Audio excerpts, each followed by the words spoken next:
Good morning, my brothers and sisters. Welcome to episode 12 in Be With Me in the book of 2 Timothy. We're in chapter 2 today, and I'm going to title today, Being Useful to God.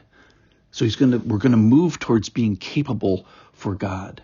So yesterday we started with the concept of what goes into being known by the Lord, and we kind of looked at it as two sides of a coin where the Lord knows who are His, and He preserves and chooses and elects and does all this spiritual furniture moving. And then we persevere and we choose and we agree and we practically do a bunch of stuff. And one of those things is not practicing a pattern of sin. So we are proclaiming the reality of belief by practicing this moral will of God. So there's stuff to do. We're going to hear a call today is to depart from iniquity, depart from sin, just to demonstrate that you get this concept of deliverance by departing from sin.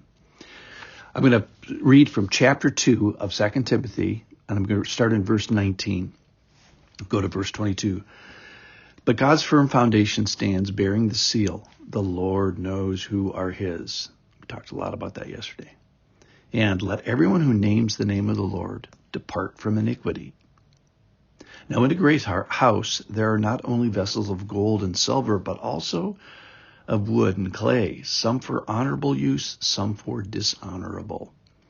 Therefore, if anyone cleanses himself from what is dishonorable, he will be a vessel for honorable use, set apart as holy, useful to the master of the house, ready for every good work. Verse 22.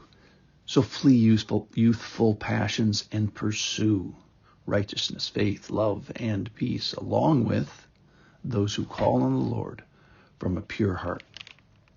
So I note four things here today. First of all, we talked about this yesterday, is the call to moral purity, call to dispensing of iniquity. The second is being cleansed from what is dishonorable.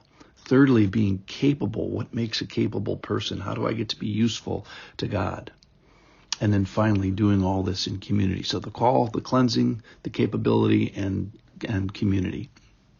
So first of all, the call. So this is a call. This is a call to moral purity. It's a call to get out of moral error and doctrinal error. Let's just name a few here today. Here's a couple moral errors.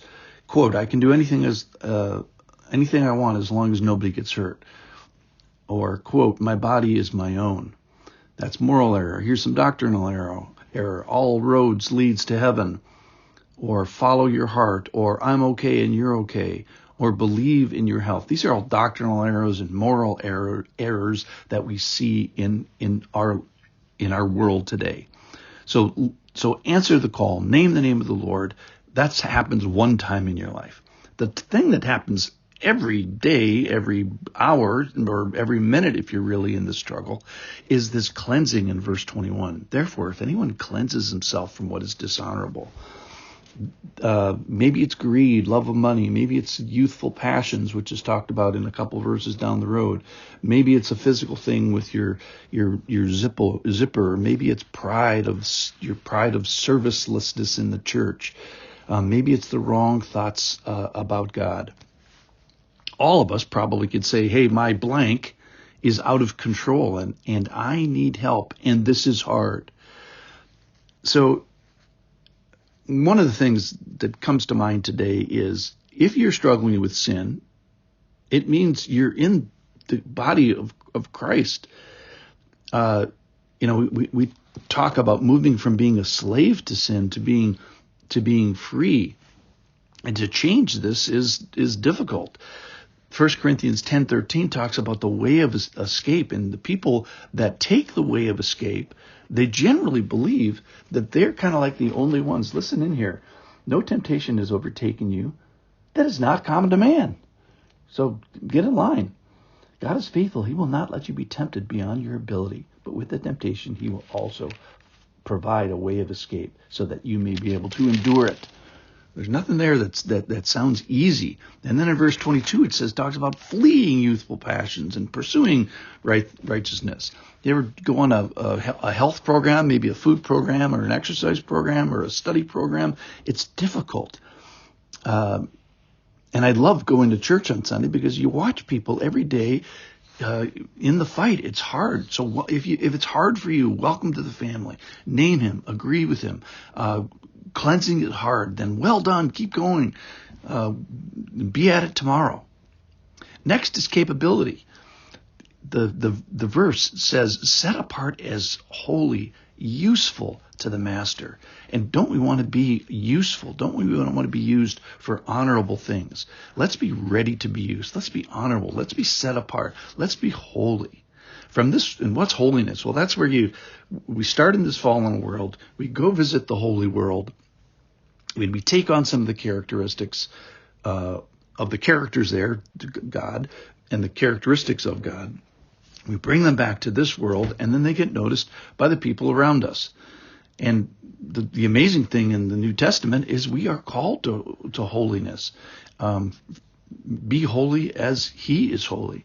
So if you want to be useful to God, and what makes us capable is taking on some of the characteristics. And then the final thing, so we talked about the call, the cleansing, the capability is this community.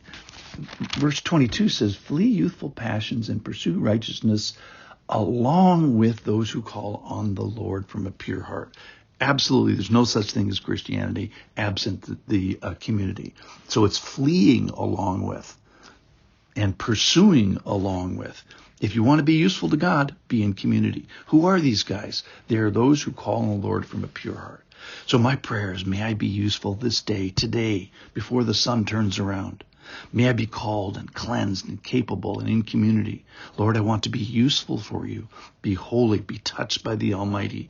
I want to see your face. So generally, people need to see the face of God before they turn into the hands of God. So be cleansed today. Be holy today. Call on his name today. Be in community. And all these things put together, this is the soup that makes us being capable, being useful to God. Thanks for listening.